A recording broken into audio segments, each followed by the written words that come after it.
Apocrypha Apocrypha की किताबें। तो आइए हम देखते हैं अपोक्रिफा की किताबें क्या है। जैसा कि हम देखते हैं कि प्रोटेस्टेंट के बाइबल में और रोमन कैथोलिक के बाइबल में फ़र्क है। तो आइए हम देखते हैं कि कौन सा फ़र्क है, क्या फ़र्क है और ये अपोक्रिफा की किताबें क्या है। यहूदी अपोक्रिफा, जिसे हिब्रू भाषा में सेफारिम हचिजोनिम यानी बाहरी किताबें के रूप में जाना जाता है, विशेष रूप से दूसरे मंदिर की अवधि ईसा पूर्व 200 साल से लेकर ईस्वी 400 साल के दौरान। ग्रीक भाषा में अपोक्रिफा का मतलब होता है छुपा हुआ। जब हिब्रू बाइबल को विहित यानी नियोजित किया गया था, तब पवित्र ग्रंथ संग्रह यानी कैनन के रूप में अपोक्रिफा की पुस्तकों को स्वीकार नहीं किया है। सेंट जेरोम एक प्रारंभिक ईसाई पादरी, विश्वास पात्र धर्मशास्त्री, अनुवादक और इतिहासकार थे। चौथी शताब्दी के दौरान सेंट जेरोम ने बाइबल का लैटिन भाषा में अनुवाद किया था और इसे दी वुलगेट भी कहा जाता है। पारंपरिक 80 पुस्तक प्रोटेस्टेंट बाइबल में पुराने टेस्टामेंट और नए टेस्टामेंट के बीच एक इंटरटेस्टामेंटल के रूप में 14 पुस्तकें शामिल थी, जिन्हें अपोक्रिफा कहा जाता था। इन्हें शिक्षा के लिए उपयोगी माना जाता था, लेकिन कैनोनिकल के रूप में शामिल नहीं था। तो आइए हम देखेंगे अपोक्रिफा की 14 पुस्तकें। 14 books of Apocrypha: prayer of Manasseh, first Esdras, Tobit, Judith, additions to Esther, wisdom, Sirach, Baruch, letter of Jeremiah, song of the 3 young man, Susanna, Bel and dragon, first Maccabees, second Maccabees. BibleGateway.com के नाम का एक Bible portal, online portal available है, जहां पे आप ये Apocrypha की किताबें देख सकते हैं। तो यहाँ पे मैंने ओपन की है BibleGateway.com, और अगर आप देखेंगे यहाँ पे आपको कौन सा वर्जन सेलेक्ट करना है, ये लेफ्ट हैंड साइड में आपको दिखेगा। तो आप यहाँ पे क्लिक कीजिए और यहाँ पे आप इंग्लिश बाइबल के नीचे आप वाइक्लिफ बाइबल सेलेक्ट कीजिए। इस तरह से आप अगर वाइक्लिफ बाइबल सेलेक्ट करेंगे और यहाँ पे ये बाजू में बाइबल बुक लिस्ट, अगर इस पे यहाँ पे अगर आप क्लिक करेंगे तो आप देखेंगे कि आपको ओल्ड टेस्टामेंट और न्यू टेस्टामेंट दिखाई देगा। उसी प्रकार अगर आप स्क्रॉल डाउन करेंगे, नीचे आएंगे तो आपको यहाँ पे अपोक्रिफा के 14 पुस्तकें दिखेंगी। Prayer of Manasseh, first Esdras, Tobit, Judith, additions to Esther, wisdom, Sirach, Baruch, letter of Jeremiah, song of the 3 young man, Susanna, Bel and the dragon, first Maccabees and second Maccabees. इसी प्रकार ये Wycliffe Bible में available था और Martin Luther के Bible में भी available था। और जैसा कि मैंने कहा, सेंट जेरोम ने जो पहला बाइबल दी वुलगेट लिखा था, उसमें भी इन 14 पुस्तकों को शामिल किया गया था।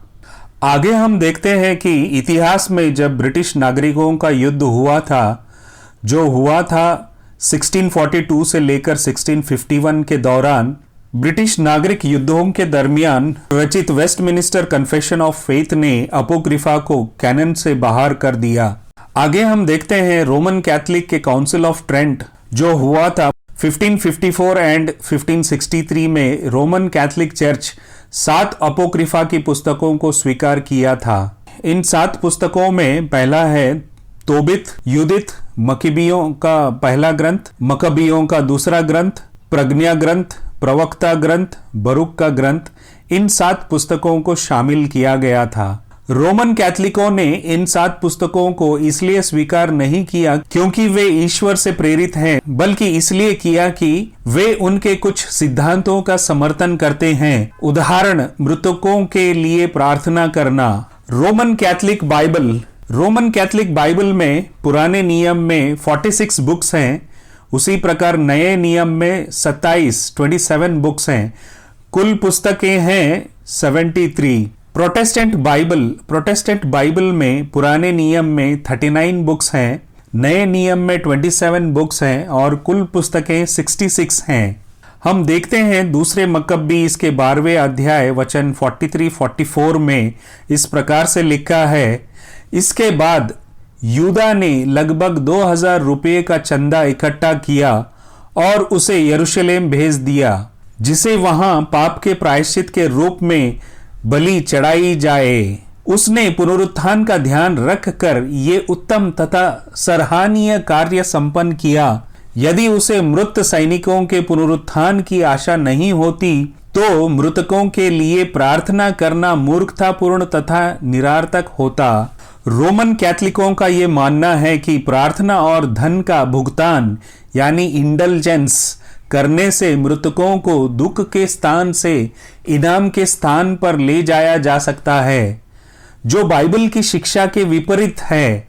उदाहरण के लिए धनी मनुष्य और लाजर, ये हम देखते हैं लूका के 16वें अध्याय वचन 19 से लेकर 27 में। आगे हम देखते हैं इब्रानियों के 9वें अध्याय वचन 27 में मनुष्यों के लिए एक बार मरना और फिर न्याय का सामना करना नियुक्त किया गया है। आगे हम देखते हैं तोबीत के 12वें अध्याय वचन 9 में इस प्रकार से लिखा है कि भिक्षादान मृत्यु से बचाता और हर प्रकार का पाप हरता है। जो भिक्षादान करता है उसे पूर्ण जीवन प्राप्त होगा। यह सोचने की बात है, यदि मनुष्य भिक्षा देकर या दूसरों की प्रार्थना से पापों की क्षमा प्राप्त कर सकता है तो यीशु मसीह उस क्रूस पर नहीं मरा होता। पहले यूहन्ना पहले अध्याय वचन 7 में बाइबल यूं कहती है, यीशु का लहू हमें सब पापों से शुद्ध करता है, भिक्षादान से नहीं। अपोक्रिफा के बाइबल में शामिल नहीं होने के 4 कारण देखेंगे। पहला कारण है, यहूदियों ने अपोक्रिफा को इब्रानी कैनन, हिब्रू कैनन के हिस्से के रूप में पवित्र शास्त्र के रूप में मान्यता नहीं दी थी। बेबीलोन तालमुड कहता है हग्गाई, जकरिया और मलाकी नबियों के जाने के बाद पवित्र आत्मा इज़राइल में से चला गया। दूसरा कारण, यीशु ने अपोक्रिफा को शास्त्रों के रूप में मान्यता नहीं दी। हम देखते हैं लूका के 24वें अध्याय वचन 44 में, फिर यीशु उसके शिष्यों से कहा, ये बातें वे हैं जो मैंने तुमसे तब कही थी जब मैं तुम्हारे साथ था। हर वो बात जो मेरे विषय में मूसा की व्यवस्था में, नबियों तथा भजनों की पुस्तक में लिखा है पूरी होनी ही है। यहाँ पे यीशु मसीह कौन सी किताबों को स्वीकार किया है और कौन सी किताबों को अस्वीकार किया है, यानी उसका उल्लेख नहीं किया है, से यहाँ पे हम स्पष्ट रूप से देखते हैं। तीसरा कारण, नया नियम कहीं भी अपोक्रिफा की पुष्टि नहीं करता है। यीशु मसीह के शिष्यों ने नए नियम में कहीं भी इसकी पुष्टि नहीं करते हैं। चौथा कारण है, अपोक्रिफा खुद को प्रेरित नहीं दिखाता है। इन 14 किताबों में विरोधाभास है। उदाहरण, तोबीत के पहले अध्याय वचन 4 और तोबीत के पहले अध्याय वचन 10, जुडित 1:1 और दूसरे मकबियों 1:13 से लेकर 16 और 9वें अध्याय वचन 19 से लेकर 29 में त्रुटि है। उदाहरणार्थ, जुडित की किताब गलत तरीके से कहती है कि नबूकदनेस्सर अशूरियों का राजा था, जब वास्तव में नबूकदनेस्सर राजा बबलियों का यानी बेबीलोनियंस का राजा था।